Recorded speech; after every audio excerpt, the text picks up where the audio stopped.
Politique et Dia, l'entretien politique sur Dialogue RCF, Amaury Guilhem.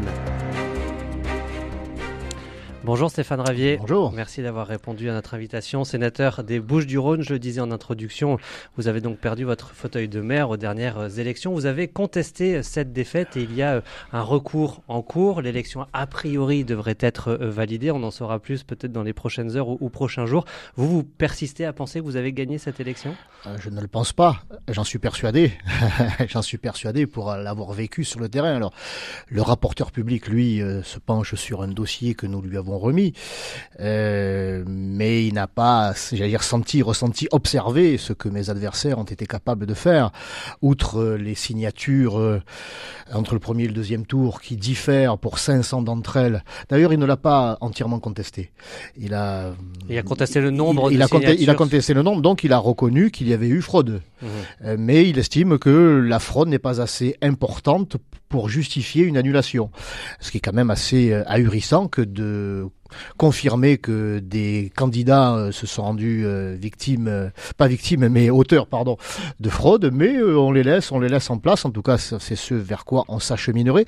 Et il a aussi balayé d'un revers de main, et c'est ce que j'ai pointé moi à l'audience, c'est ce que j'ai fait remarquer Madame le juge, que l'utilisation des moyens publics par mes adversaires, ce qui est strictement interdit par le code électoral, ça, il ne s'y était pas trop attardé. Alors bon, j'ai encore des raisons d'espérer. Vous espérez que ce recours puisse aboutir ? Oui, comme dans les 11e et 12e arrondissements, le rapporteur public a lui aussi confirmé qu'il avait eu fraude, ces fameuses procurations dans les EHPAD obtenues auprès de personnes qui malheureusement ne sont plus capables de se rendre compte de ce qu'elles font, de ce qu'elles signent. Là, on a touché le fond en matière de fraude. Le rapporteur public a reconnu qu'il avait eu fraude, mais que le nombre de procurations obtenues n'était pas assez important pour justifier. Comment voulez-vous que les électeurs puissent avoir confiance dans les élections, puissent avoir le goût de retrouver le chemin des urnes dans de telles conditions ? C'est catastrophique pour la démocratie. Alors vous êtes, là on a parlé de la mairie de 13-14, du coup aussi dans l'opposition en mairie centrale, c'était déjà le cas avant, et vous intervenez souvent haut et fort durant les conseils municipaux. Alors je voulais évoquer avec vous le sujet de la situation financière de la ville de Marseille, puisqu'il y a eu des grandes annonces récemment. Qu'est-ce que vous pensez des annonces du nouveau maire de Marseille, Benoît Payan, pour assainir cette situation financière? Je pense évidemment à la proposition de vendre le stade Vélodrome. Est-ce que des annonces comme ça, c'est un coup de com' pour vous, ou c'est des options réelles et efficaces pour effectivement assainir cette situation? Je rappelle effectivement qu'il y a 1,6 milliard d'euros de dette et qu'on ne peut pas faire porter la responsabilité de cette situation au nouveau maire de Marseille et à cette nouvelle équipe.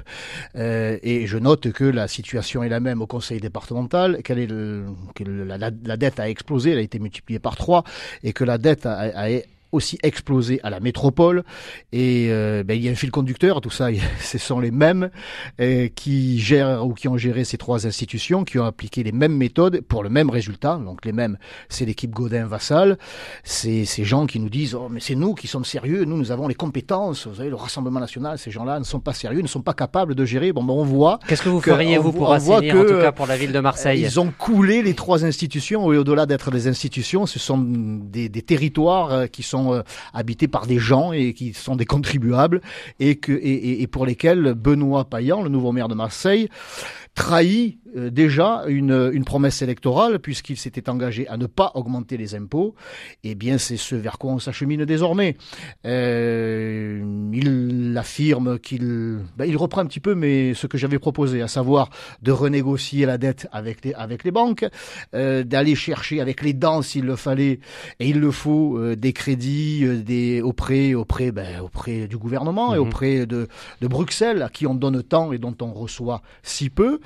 Mais en attendant ça, parce que ça prendra du temps, sa seule solution, enfin c'est la sienne, c'est d'augmenter les impôts. Moi, je n'aurais pas augmenté les impôts.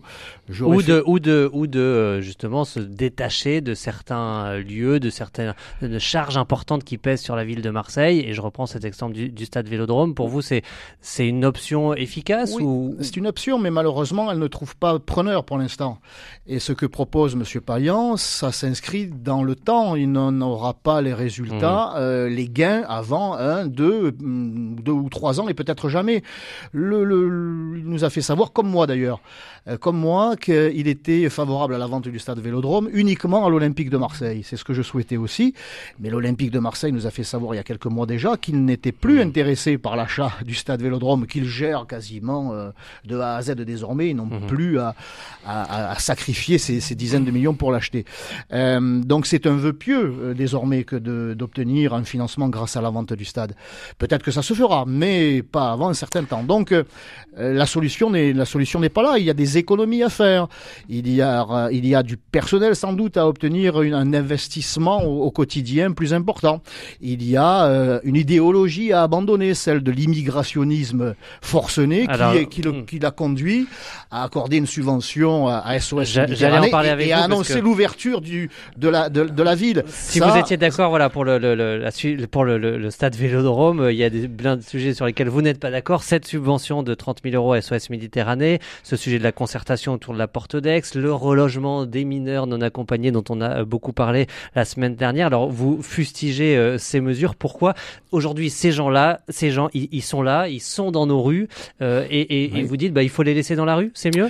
Oui, ils sont dans nos rues en raison d'une politique d'immigration massive, oui, qu'on peut contester, mais en tout cas aujourd'hui ils sont là. Alors qu'est-ce qu'on fait? Et l'on sait, ou l'on devrait savoir, et moi je fais savoir depuis déjà plusieurs années ce qu'avait rapporté le Sénat, rapporté dans le sens, je dirais, officiel du terme, un rapport du Sénat, et pas de Stéphane Ravier, pas de Marine Le Pen, nous apprenait que 70% de ces mineurs non accompagnés étaient en réalité majeurs. Donc vous voyez, quand on commence, la vérité nous rend libre, dit-on. La vérité nous rend libre. Alors il faut dire la vérité. Cette phrase sur RCF. Voilà. Eh bien, puisque la vérité nous rend libre, il faut savoir que 70% de ces mineurs non accompagnés sont en réalité des majeurs qui sont très accompagnés. Donc on ment déjà au départ. Il faut donc appliquer le test qui nous permet de savoir si ces gens sont mineurs ou majeurs. Mais qu'ils soient mineurs ou majeurs, en fait, la situation, ils sont présents là.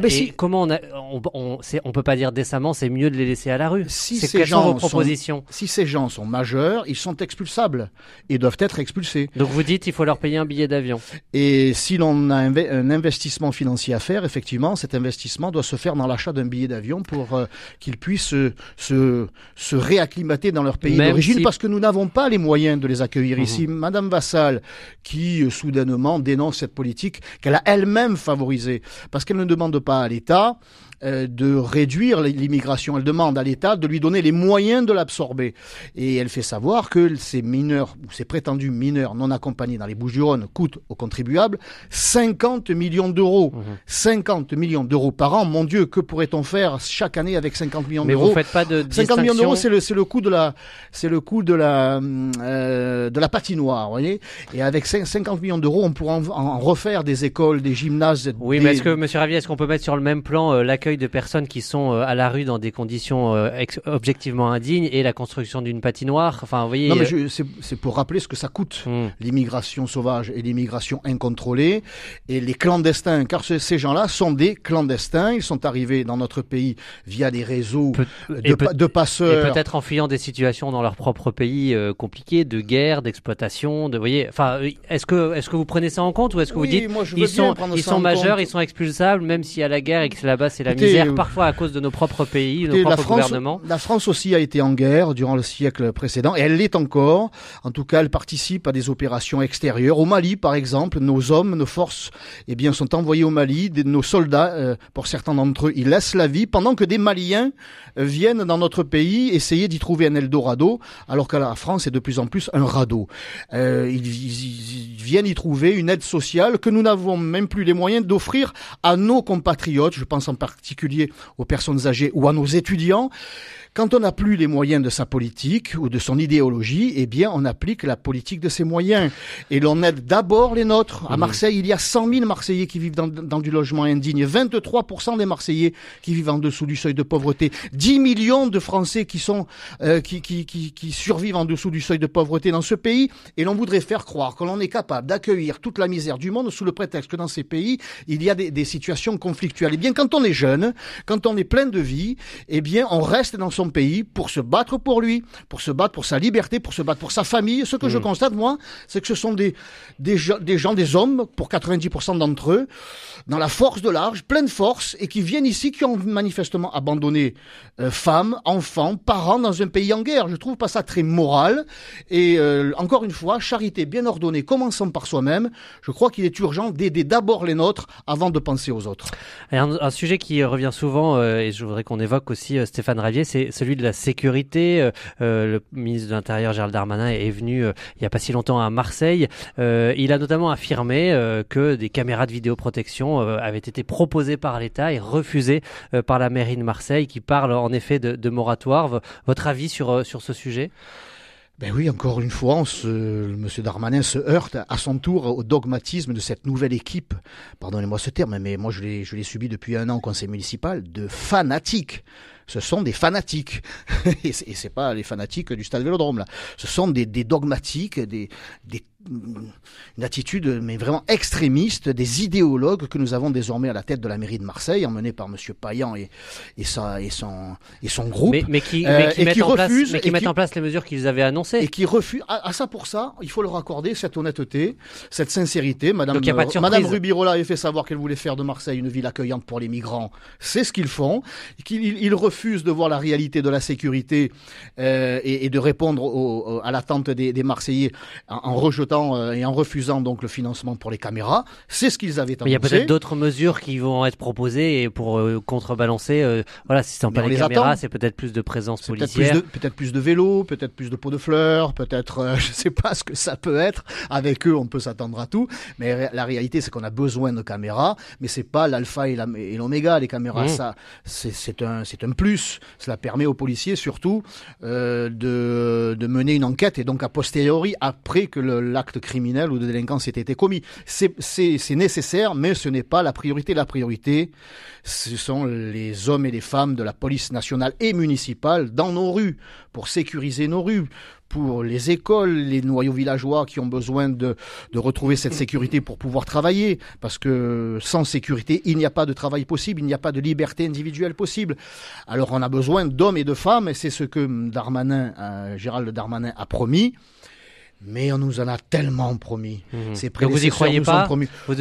Écoutez, là, je suis ici à la radio Dialogue. Je veux bien croire. Je veux bien croire en ces temps de carême. Je veux croire, mais j'ai quand même un côté assez cartésien. Moi, j'ai appelé mon fils Thomas. C'est pas pour rien. Moi, je crois que ce que je vois. Quand vous verrez. Alors, est-ce que vous croyez aussi? Je veux voir. Je veux voir pour être sûr. Est-ce que vous croyez aussi, il semble qu'en tout cas, c'est ce que vous avez partagé dans une vidéo, que vous croyez, ou vous avez été en tout cas rassuré par la nouvelle préfète quand elle est arrivée à Marseille, qui vous dit vouloir pilonner le trafic de drogue. Je reprends les mots que vous-même vous répétez. Mais vous, avec pour vous une seule solution, la prison, la trique, vous dites même, puisque vous dites en fait il n'y a pas d'autre solution que la répression dure, la prison, sans foot, sans PlayStation, la prison point à la ligne. C'est pas exactement ce que j'ai dit. Dans la vidéo sur Facebook, c'était effectivement, ce que vous disiez. Madame la préfète est animée d'une détermination sans faille, et comme moi, elle est convaincue qu'il faut enfin apporter à ce qui est déjà fait, c'est-à-dire la prévention, c'est-à-dire la rénovation urbaine, c'est-à-dire l'accompagnement scolaire, l'accompagnement social qui existe déjà à Marseille. Il faut apporter enfin le volet sécuritaire, parce qu'à Marseille, et je l'ai dit au ministre de l'Intérieur, n'ayez aucun scrupule, Marseille est largement en avance et largement doté en matière de prévention, en matière d'association, en matière de rénovation urbaine.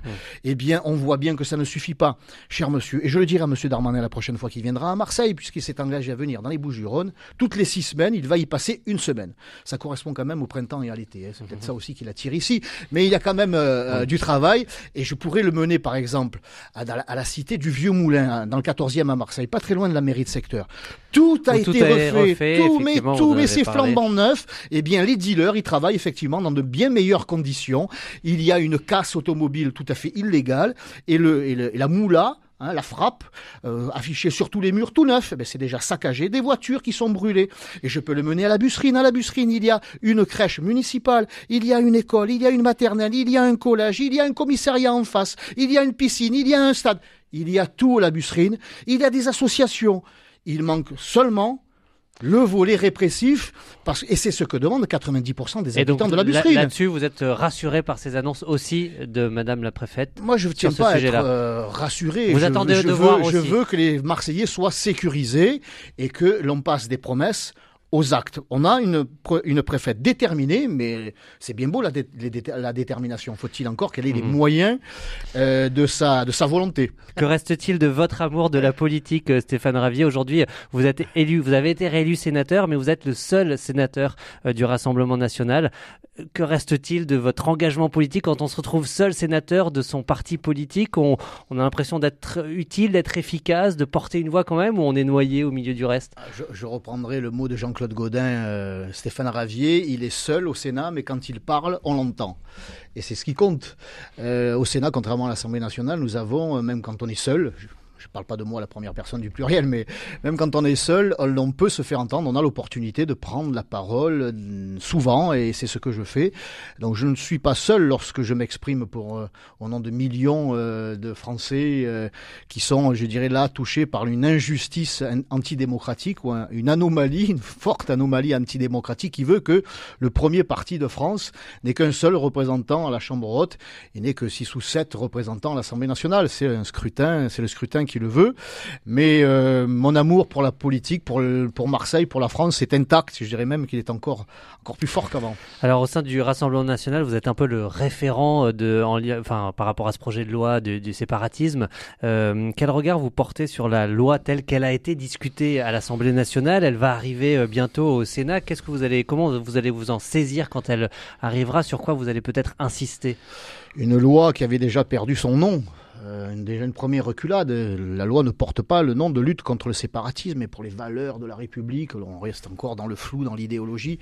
Et pas une seule fois le mot islamisme n'est prononcé dans la loi. Donc on voit bien que M. Darmanin a déjà reculé et que il ne s'attaque pas à l'origine du problème, qui est la politique d'immigration, car l'islamisme, le séparatisme... En tout cas, Emmanuel Macron avait prononcé ces mots quand il était au Muro, oui. C'est comme ça que ça avait commencé. Et c'est pour ça que je parle de reculade. Emmanuel Macron, dans un élan de courage manifestement mal maîtrisé, c'était plus à dire la vérité, à dire, ma foi, qu'il faisait jour à midi.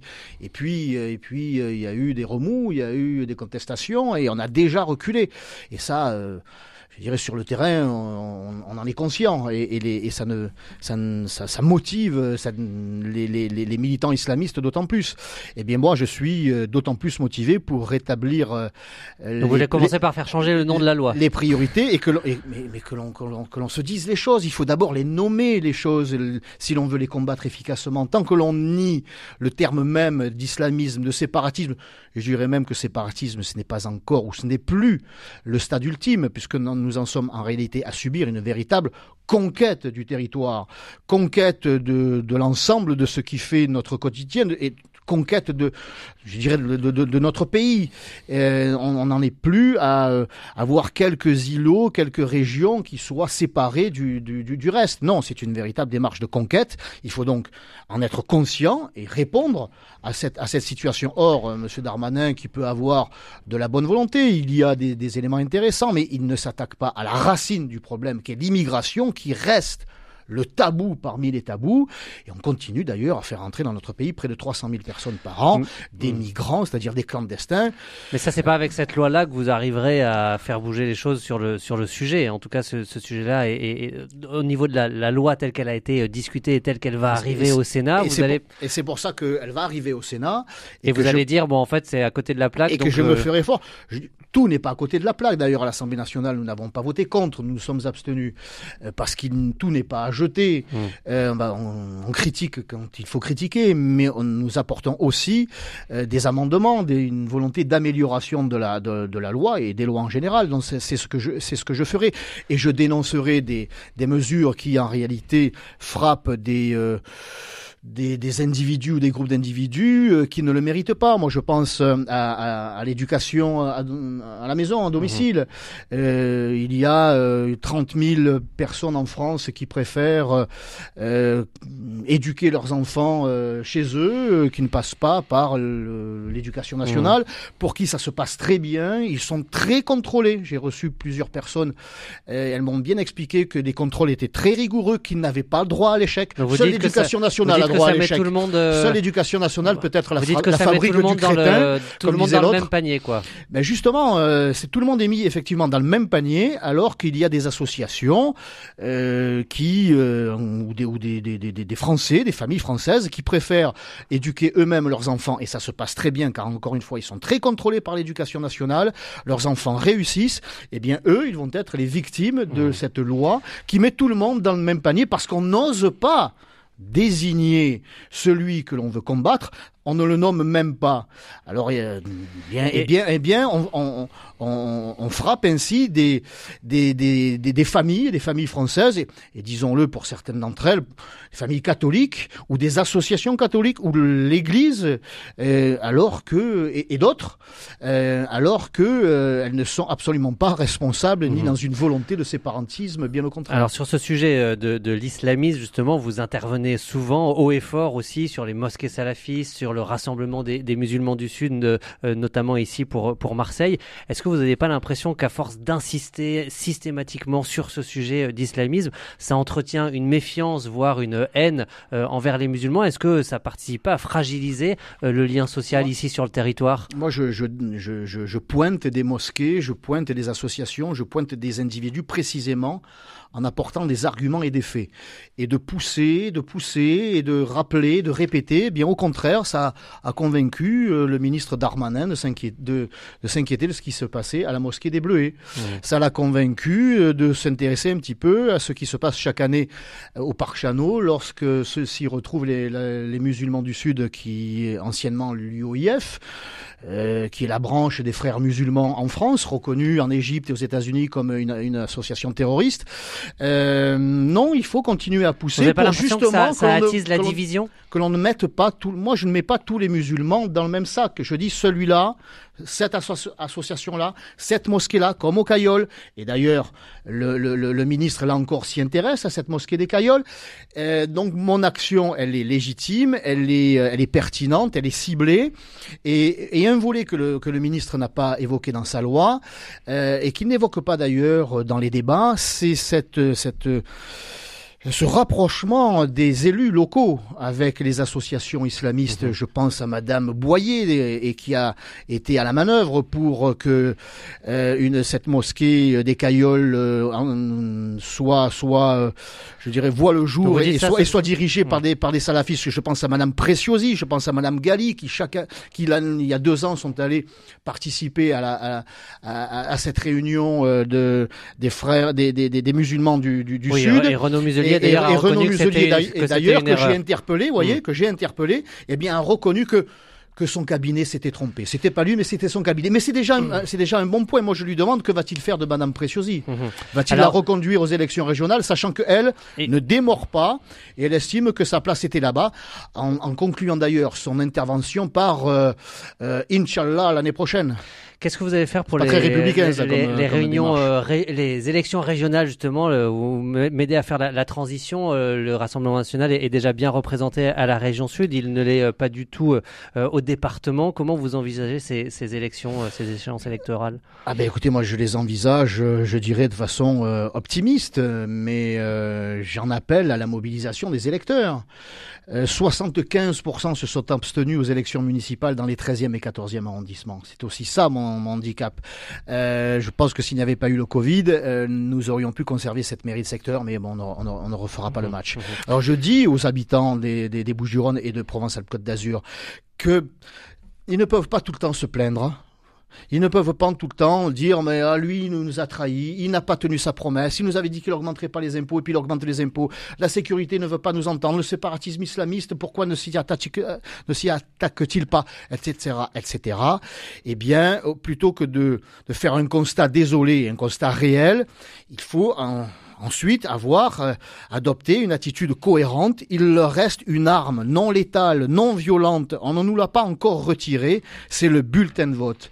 Que cela plaise ou pas encore aux Français en général, aux Bucco-Rodaniens, aux Marseillais, il leur reste cette arme, ce moyen d'expression démocratique. Il faut qu'ils s'en servent. Se réfugier dans l'abstention, ce n'est pas un refuge, c'est une incarcération. Ça permet à ceux qui sont élus de le rester parce qu'ils ont toujours leur clientèle. Donc je leur dis, préparez-vous à aller voter pour qu'il y ait un véritable changement. Le Rassemblement national est premier aussi dans cette région. Si Monsieur Museli est à la tête de cette institution, c'est parce que la gauche l'a aidé à y être. Et il prépare déjà des alliances. Rendez-vous au mois de juin. Avec Madame Vassal, prépare déjà des alliances avec les macronistes. Donc la seule opposition réelle, constructive, qui a des propositions et des solutions, c'est le Rassemblement national. Merci Stéphane Ravier, c'est moi qui vous remercie. Des Bouches-du-Rhône et sûrement une bonne fête. Une pensée pour toutes les femmes aujourd'hui. Une pensée pour toutes les femmes. Et aujourd'hui, comme tout le reste de l'année d'ailleurs. Merci Stéphane Ravier. Merci à vous.